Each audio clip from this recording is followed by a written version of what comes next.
Welcome to the Elite Real Estate Leaders Podcast, brought to you by Trailstone Insurance Group, bringing you interviews with the best real estate and mortgage professionals, empowering you to understand the current trends in the housing market so that you make the American dream your reality. Enjoy today's episode. Welcome to the Elite Real Estate Leaders Podcast. Today we have with us David Morse, who's the CEO of Keller Williams, Arizona Realty.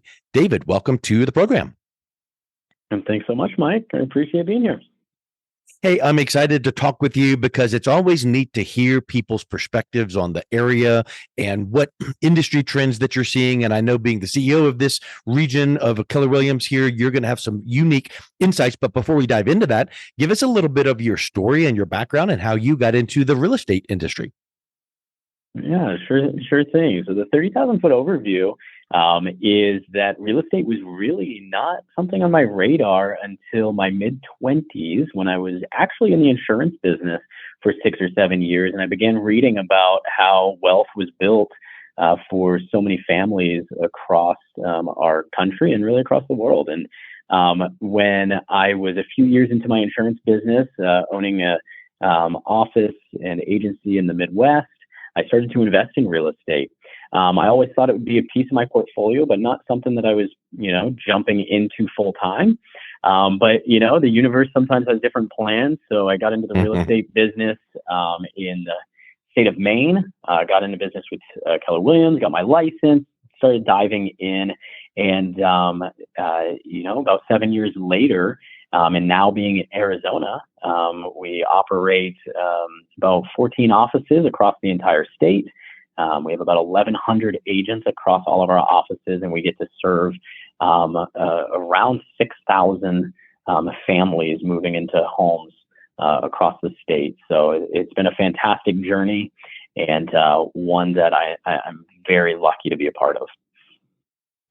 I love how you framed that up. And one thing that I did not hear that I want to really put a spotlight on is you didn't say we have 11 offices and this many agents and our annual revenue is this and we're hitting all the records and we're number one, because no, you said we serve our clients. We serve our buyers and our sellers and our community. And that's the mark of a true professional that's got it priorities put in the right place.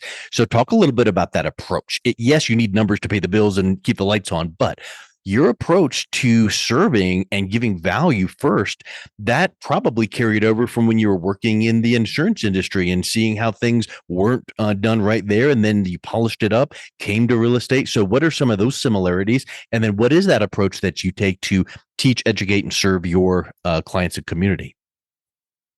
I think when I, consider that question, I think about being a child of really the generation that watched Amazon grow up. And I frequently relate it when I'm having conversations about business to, the reason why Amazon wins is they are the most consumer-centric logistics company on the planet, offering up every product from a consumer-centric standpoint. And so whether it be insurance or real estate or any business, my thought in leading teams and leading agents is how can we be the most consumer-centric real estate brokerage on the planet? And I believe that we accomplish that as leaders in the real estate industry by being the most agent-centric brokerages that we possibly can be.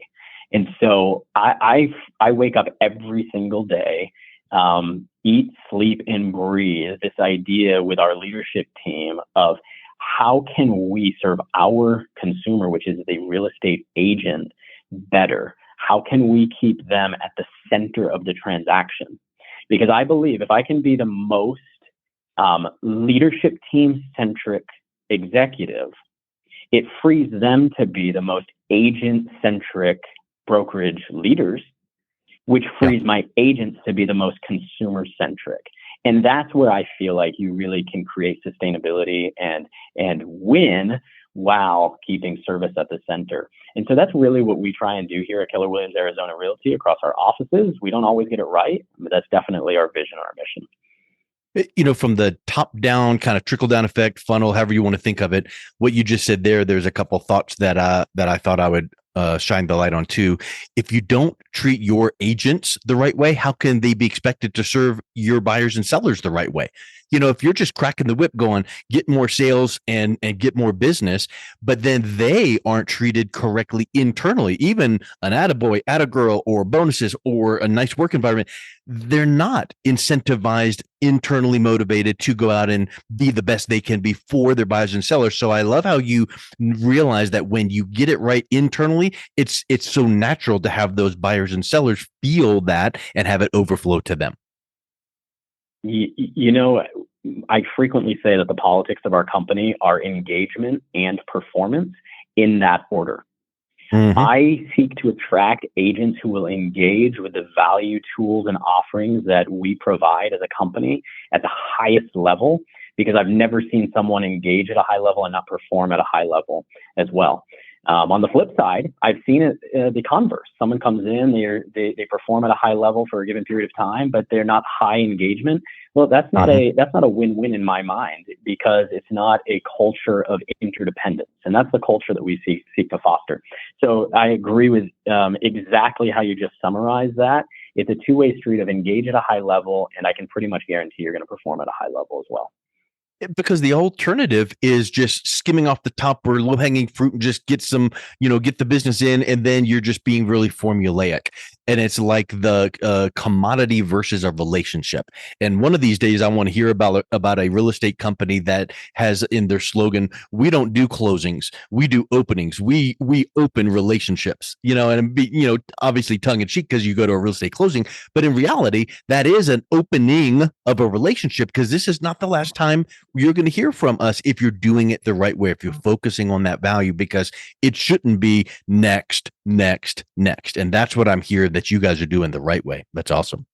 Well, I think it's telling that it's something like 82% from a National Association of Realtors study. 82% of consumers say that they would use the same agent again on a next transaction. But on the sell side and the buy side, it slightly differs. But it's something like, there's a blended reuse rate of only like 20 to 25%. Well, the challenge lies in that gap. And what you just mentioned makes me think of the lifetime value of a client. And whether you're in real estate or any other profession, really, the relationship and the lifetime value is solidified in what happens between the first and the next transaction. That's where you're going to determine the longevity and sustainability and ultimately the profitability of your business over a long period of time. And so a lot of what we have been focusing on in the last 24 months with my agents has been education around, once the deal has closed, the real work begins.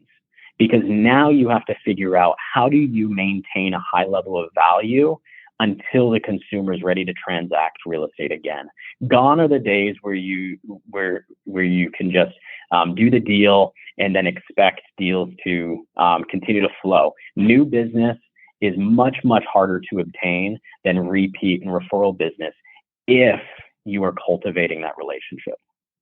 I will even, I'll see your comment and raise you this comment, right? We're having a good time with some strategy brainstorming. I will even say you don't even need to generate that relationship so that you can transact another deal with that same client again. Yes, that should happen, and it will happen if you do it right, but that might be 3 to 5 years down the road statistically. So what if you really treated them the right way and developed that relationship?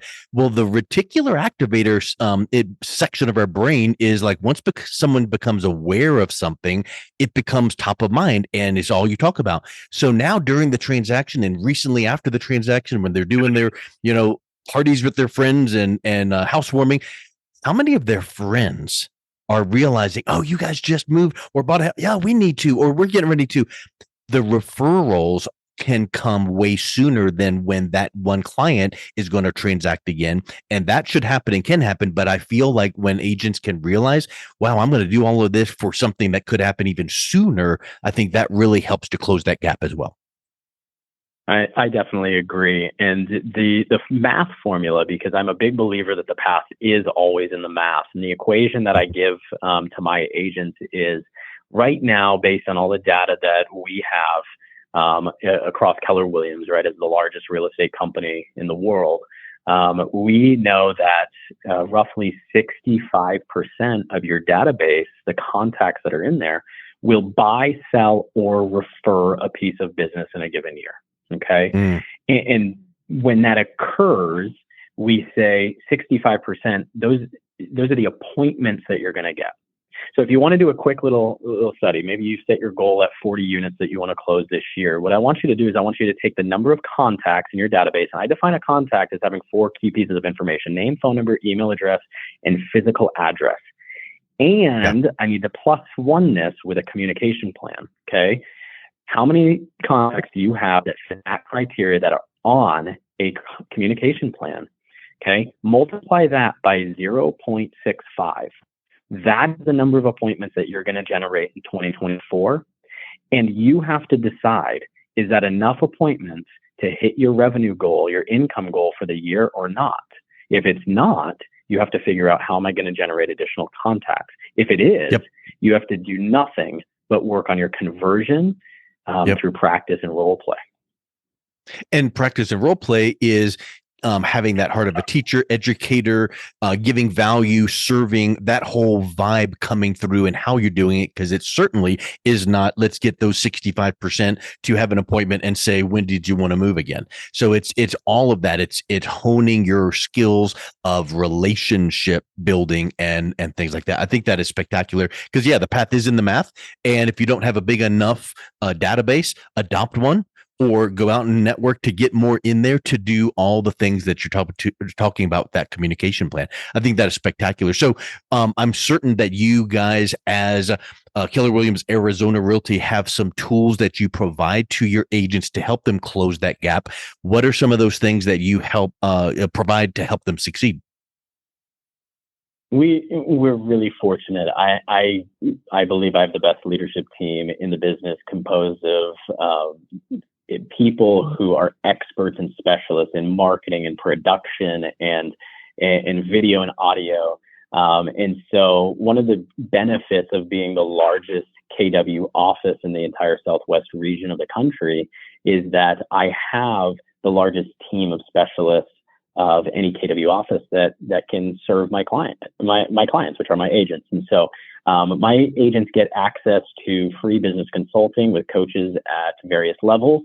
We have a full service studio with a full service audio and video production engineer, director of marketing, as well as, the support staff that you would, come to know in any brokerage environment that you're in. So those are some of the, when I think about tools and resources and value, it's all driven through the people, and I have the best people for sure. It sounds like the old saying, success leaves clues. And you and your leadership team have found those clues, and you're providing the pathway for the agents to say, hey, it's up to you. Plug in and we can show you that path to success. You got to do the work, but at least you're going to know the next step and the next step and the next step. And that's really powerful. Yeah. And when you have a team around you that can help by providing that pathway to the agents, it frees me up truly to wake up, like I said, and think every single day, how do I provide more opportunity? Because I do believe that in the current industry landscape, we're embarking on a really interesting chapter where the brokerage can become far more than just an avenue to an agent to make an income on a day-to-day basis as a salesperson, but truly treat them as stakeholders in the overall business. And so going out there and finding additional opportunities where our agents can build wealth through not only real estate, but also all of the ancillary businesses that they get to touch and help build along the way with us. Yeah. So in addition to these tools and coaching and the pathway to success, are there any specialty programs that you guys are known for or focus on in serving your buyers and sellers? I think one of the things that is most unique for our buyers and sellers is the constant coaching and consultation that we give to our agents on how to make sure that we're negotiating on their behalf. I really feel like negotiation skills are the reason why buyers and sellers hire any of us as professionals. And so I believe, and the data would show it too if we dove into it, that consumers who work with our agents tend to net the most money in their home sales, and on the converse, get into homes at the most affordable rates. I think that's really interesting, because when you hear negotiation skills, it's not you saying we teach the agents how to close that new business. No, once you develop the relationship with that client and they become the client, now you're teaching your agents how to be a pit bull on the client's behalf and get those negotiation skills to really serve them at a higher level. Exactly. I think that's our really the only job that we have once we're a fiduciary for our client. Yeah. Yeah, you don't hear fiduciary much in the real estate industry. It's typically in financial services, but I love the carryover, because when the fiduciary, the definition is, I do everything in my power to serve you and make decisions for your benefit, not mine, not my back pocket. So I think that's a huge mindset shift, that when the prospects are interacting with your agents, they don't even need to say those words. It just comes through. I believe if more agents adopted that type of mindset, it would really level up the professionalism in our industry, and not just the professionalism, but the trust factor in general. And we are all in business to create trust among the consumer, and I don't have to mince words. Real estate is not always the profession that is seen as most trustworthy in the consumer's eye. And so if you really want to make a value differentiation, have a competitive advantage, if you will, it really revolves around this idea of building trust with the consumer and the public. It used to be that your hottest, most aggressive competitor was just around the corner, just down the street, or in the next town, or whatever. Now they're one click away. So yeah, what you said is huge. Developing that trust, that credibility, having your reputation precede you online, in person, things like that. That's key. And when you can be building on that foundation, all of a sudden, then all the cylinders are firing in the right direction. I think that's just spectacular. So let's kind of wrap up with this thought here. What are you seeing trend wise in your area? What's looking good in the industry? I think one of the things that I have my agents most focused on right now is actually developing the relationships that they have with both buyers and sellers, but also real estate professionals in Canada. Phoenix right now is a top 5 market for money migration from Canada into the U.S. And so I definitely am directing a bunch of my time and energy in cultivating those relationships and encouraging my agents and agents in this market to do the same.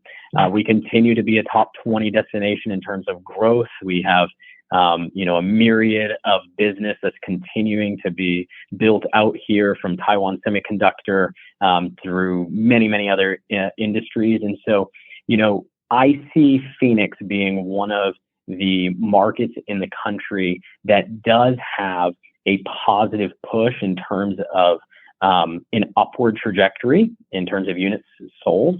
And so I think it's a fantastic opportunity for agents who weathered 2023 to really make a mark on this industry and serve a lot of people at a high level. I love it. And I think that's exactly what we want to hear. Is I just love the vision and mission and ethos that you are building. So David, thank you for being on. If someone is interested in learning more about your team and the opportunity there, what's the best way that they can do that and reach out and connect with you?